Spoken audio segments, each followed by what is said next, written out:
প্রথমেই একটা ন্যাক্কারজনক ঘটনার কথা বলে নিই। গত 11ই মার্চ রাষ্ট্রপুঞ্জের নিরাপত্তা পরিষদ একটি প্রস্তাব পাশ করেছে। ওই প্রস্তাবে প্রতিবেশী রাষ্ট্রগুলোর উপর ইরানের হামলার নিন্দা করা হয়েছে, কিন্তু ভুলেও কথা বলা হয়নি যে আমেরিকা এবং ইসরায়েলই ইরানের উপর প্রথম হামলাটি করেছিল। যুদ্ধ শুরু করেছিল দুই যুদ্ধবাজ নেতা ট্রাম্প এবং নেতানিয়াহু। এই নিরাপত্তা পরিষদের স্থায়ী সদস্য 5: আমেরিকা, ব্রিটেন, ফ্রান্স, চীন এবং রাশিয়া। অস্থায়ী সদস্য 10।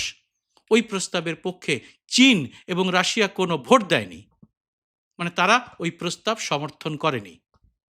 অথচ পশ্চিমী বিশ্বের নামকরা পত্রিকাগুলো ইতিমধ্যেই জানিয়েছে আমেরিকা এবং ইসরায়েল কিভাবে ভয়ানক সব মিসাইল দেগে চলেছে ইরানের উপরে।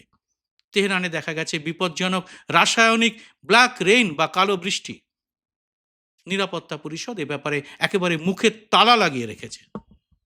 আগে এরকম অমানবিক কাণ্ড হলে ভারত থেকেও প্রতিবাদ হতো।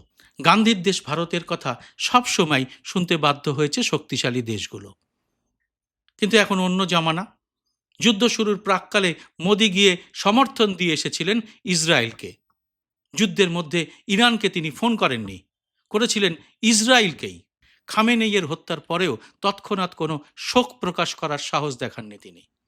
বেশ কয়েকদিন পরে দেশের বিদেশ সচিব বিক্রম মিশ্রি ভারতের ইরানি দূতাবাসে গিয়ে শোক জানিয়েছেন।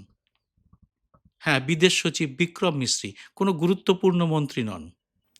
অথচ যুদ্ধবিরতির কথা ওঠা মাত্রই মোদি রাতের দিকে একটা পোস্ট করে জানিয়ে দিয়েছেন তিনি ইরানের প্রেসিডেন্টের সঙ্গে কথা বলেছেন। আপ নেতা অরবিন্দ কেজরিওয়াল সরাসরি প্রশ্ন করেছেন, ঠিক কি কথা হয়েছে মোদির সঙ্গে ইরানের প্রেসিডেন্টের? হরমুজ প্রণালীতে তো ইরান এখনো মাইন বিছিয়েই রেখেছে।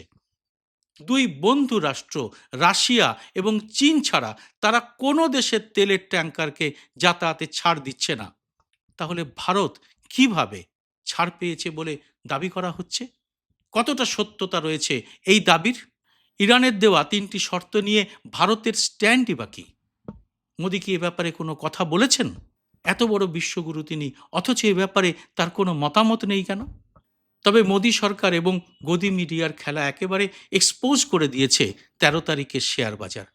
শুরুর কিছুক্ষণ পর থেকেই মহাপতনের দিকে গড়িয়ে গেছে নিফটি।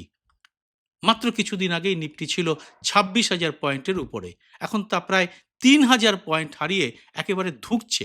সোজা কথায় বললে জয়শঙ্করের বক্তব্য বা মোদির পোস্টের কোনো ভরসা খুঁজে পাচ্ছে না বাজার অর্থনীতিও।